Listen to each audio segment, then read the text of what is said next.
Friends, आपको इससे पहले मैं 16 महाजनपद के बारे में बता चुका हूँ, उनकी राजधानी के बारे में बता चुका हूँ। अब हम लोग एक-एक महाजनपद के बारे में डिटेल से पढ़ेंगे कि इस महाजन के हर एक महाजनपद की क्या खासियत है। तो देखिए, पहला जो है वो आपका आता है काशी महाजनपद। तो वाराणसी को काशी महाजनपद की राजधानी कहा जाता है और सोनंद जातक से पता चलता है कि मगध, कौशल, अंग के ऊपर काशी का अधिकार था और काशी का सबसे जो पावरफुल किंग था दोस्तों, वो कौन था? बृहदत्त था। इसको आप लोग याद रखोगे, जिसने कौशल के ऊपर विजय हासिल की। ठीक है फ्रेंड्स, तो देखिए काशी महाजनपद की अगर जो खास बात है वो क्या है कि काशी महाजनपद को आप एक राज्य समझ सकते हो राज्य के रेफरेंस से। तो काशी जो है उस राज्य की राजधानी क्या थी? वो था वाराणसी।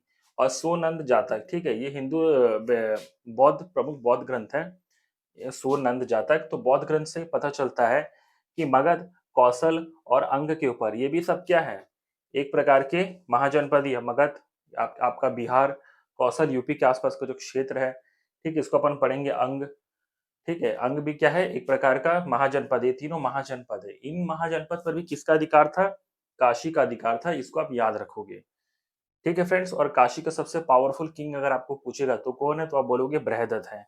जिसने किसके ऊपर जीत हासिल की थी? कौशल महाजनपद के ऊपर जीत हासिल की थी। अगर आपको पूछेगा कि कौशल महाजनपद के ऊपर जीत किसने हासिल की, तो वो था ब्रह्मदत्त। और ब्रह्मदत्त कहाँ का सबसे बड़ा किंग था, तो आप क्या बोलोगे? काशी का। वाराणसी कहाँ की राजधानी है, अगर आपको पूछेगा तो आप क्या बोलोगे? काशी महाजनपद की। ठीक है फ्रेंड्स, और सोनंद जातक क्या है? ये फेमस बौद्ध ग्रंथ है जिससे हमें ये जानकारी मिलती है कि मगध, कौशल और अंग के ऊपर किसका अधिकार था? काशी का अधिकार था। ठीक है फ्रेंड्स, तो इतना नोट कर लीजिए आप लोग। फ्रेंड्स, आगे अपन अंग महाजनपद के बारे में पढ़ते हैं। देखिए अंग महाजनपद में क्या बोला है। ये अंग जो महाजनपद है, अंग देश की जो राजधानी थी वो क्या थी? चंपा थी। चंपा को याद रखेंगे, राजधानी थी। चंपा की गणना ना भारत के 6 महानगरों में की जाती थी। किनके टाइम में? बुद्ध के टाइम में। अगर आपको पूछेगा कि बुद्ध के समय में भारत के 6 महानगरों की गणना में से किसकी गणना की जाती थी? क्या चंपा की गणना बुद्ध के समय में भारत के 6 महानगरों में की जाती थी?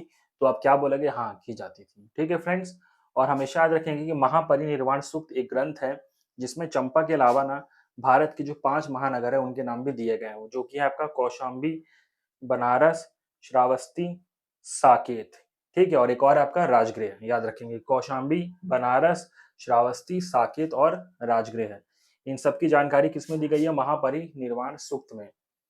ठीक है, जिसमें चंपा के अलावा 5 महानगरों के नाम दिए गए हैं। तो चंपा क्या है? 6वां महानगर है। और ये 6 महानगर किसके समय के हैं? याद रखेंगे बुद्ध के समय के। बुद्ध के समय में ये 6 महानगर थे और चंपा की गणना उसमें की जाती थी। और चंपा किसकी राजधानी है? अंग देश की। ठीक है फ्रेंड्स, तो इतना नोट करें आप लोग। फ्रेंड्स, अगला अपन देखते हैं महाजनपद जो है, जो कि आपका कौशल महाजनपद। याद रखेंगे श्रावस्ती कौशल महाजनपद की राजधानी थी और रामायण काल में जो इसकी राजधानी थी यानी कि कौशल की, वो क्या थी? अयोध्या थी। ये जो कौशल महाजनपद यानी कि जो कौशल राज्य है, वो उत्तर में नेपाल से लेकर साउथ में सई नदी तक फैला था और पश्चिम में पांचाल से लेकर पूर्व में गंडक नदी तक फैला हुआ है। ठीक है फ्रेंड्स, तो नॉर्थ में नेपाल से लेकर साउथ में सई नदी तक। ये यूपी का एक प्रमुख नदी है दोस्तों, सई नदी, जो आगे चलकर जौनपुर के गोमती नदी में जाकर मिल जाती है। यूपी की प्रमुख नदी है सई नदी, जो आगे चलकर यूपी में एक जिला है जौनपुर जिला, वहां जाकर ये गोमती नदी में मिल जाती है। ठीक है फ्रेंड्स, और पश्चिम में दोस्तों ये पांचाल से लेकर, पांचाल यूपी में एक क्षेत्र है ये। पश्चिम में पांचाल से लेकर पूर्व में गंडक नदी तक ये कौशल महाजनपद यानी कि राज्य फैला हुआ है। गंडक नदी याद रखेंगे भारत और नेपाल की बहुत प्रमुख नदी है, जो कि 630 किलोमीटर का दूरी तय करके ये 630 किलोमीटर का दूरी तय करके ये बिहार के पटना में गंगा नदी में जाकर मिल जाती है। ठीक है, हमेशा याद रखेंगे। तो ये जो राज्य है वो नॉर्थ में नेपाल से लेकर साउथ में सई नदी, ठीक है, याद रखना, साउथ में सई नदी ये यूपी का एक प्रमुख नदी है, जो कि आगे चलकर जौनपुर जिले में गोमती नदी में जाकर मिल जाता है।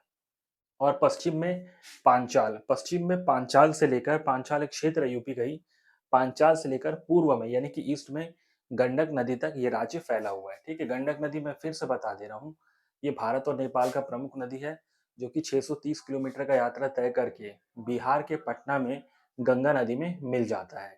ठीक है फ्रेंड्स, तो अगर आपको पूछेगा कि कौशल महाजनपद की राजधानी क्या है, तो आप क्या बोलोगे? श्रावस्ती। लेकिन रामायण एरा में कौशल महाजनपद की राजधानी क्या है, तो आप क्या बोलोगे? अयोध्या। ठीक है फ्रेंड्स, तो इतना नोट करिए आप लोग।